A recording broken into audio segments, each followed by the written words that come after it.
puis on le voit pas justement parce que ils sont dans la classe, c'est pas ceux qui s'expriment, c'est ceux qui disent, un peu comme Yara l'a dit.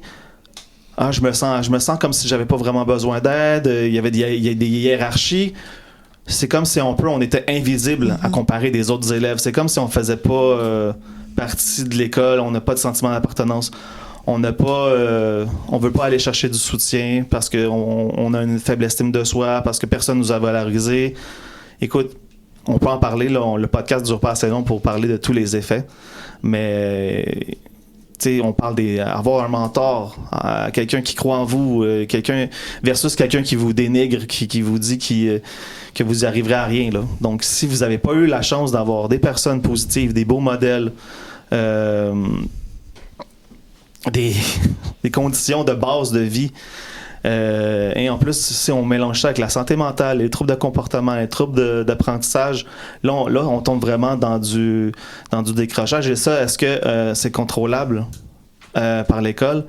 Ça dépend. Ça dépend, mais les discrets, malheureusement, c'est ceux qui passent en dessous du radar. Et que les autres qui sont beaucoup plus criants, qui déplacent de l'air, eux autres vont avoir des interventions, vont se faire aider. Donc, c'est ces personnes-là qui ont vraiment besoin d'aide, puis que malheureusement, ils décrochent, puis ils reviennent après ça plus tard en étant plus forts, bien évidemment, tu sais. Mais c'est justement ce côté-là qu'il faut pas abandonner. Vous avez eu des échecs dans le passé, vous avez eu des épreuves. Ben écoutez, aujourd'hui, c'est différent. Donc, oui, ça va nous laisser un goût amer, puis ça va teinter notre vision, notre perception qu'on a de l'école d'aujourd'hui. Puis on va se dire que ça va toujours être la même affaire, même si on change de ville. Là.